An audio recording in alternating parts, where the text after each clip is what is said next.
September 3, 1925. Shenandoah down. The U.S. Navy rigid airship USS Shenandoah represented a pioneering yet tragic chapter in early American aviation history. Constructed in 1922-1923 at Lakehurst Naval Air Station, it was the nation's first rigid airship and the first to use non-flammable helium as lift.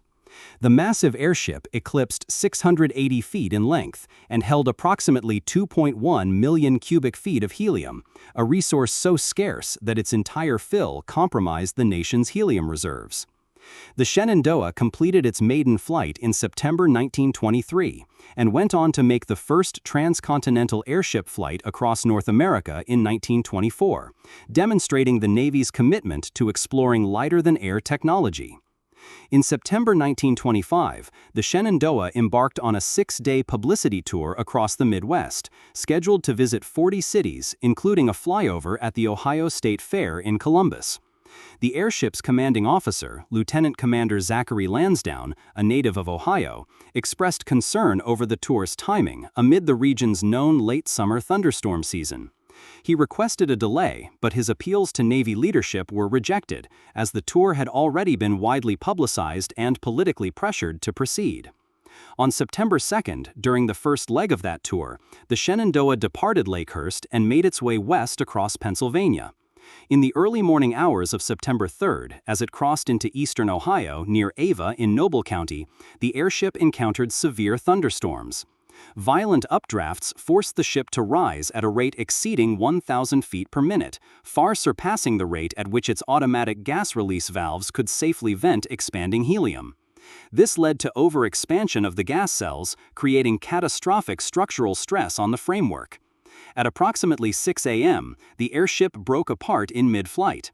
The control car, which housed Commander Lansdowne, detached and plummeted to the ground, killing Lansdowne and all other men aboard that section. Additional crew members fell from other sections or were in gondolas that broke loose. In total, 14 members of the 43 on board perished. The remainder survived by riding detached sections of the airship safely to Earth.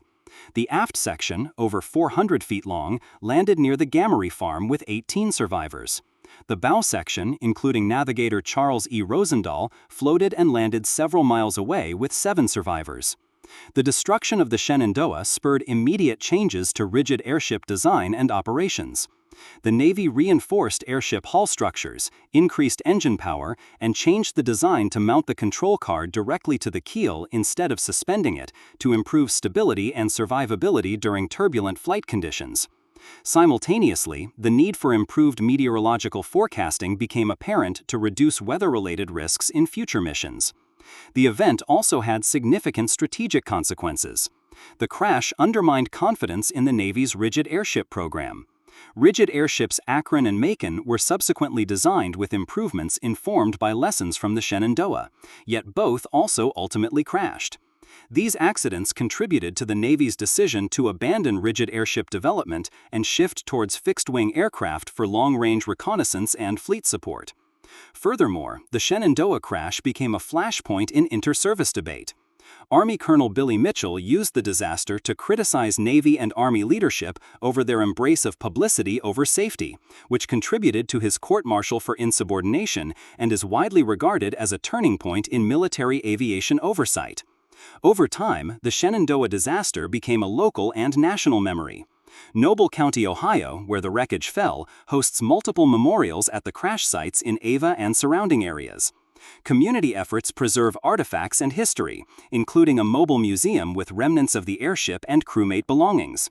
Such preservation highlights the legacy of the crew as pioneers of early American aviation and the ongoing relevance of their sacrifice.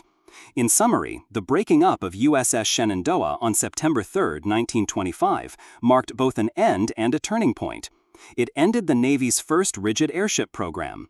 It changed design standards, operational practices, and inter-service discourse. It remains a poignant historical moment where innovation, risk, and human cost intertwined. The facts stand as a clear record of courageous flight and hard-learned lessons in American aviation history. For enthusiasts of historical ephemera, visit history-collectors.com to find collectibles that might complement your collection. You can own a piece of history.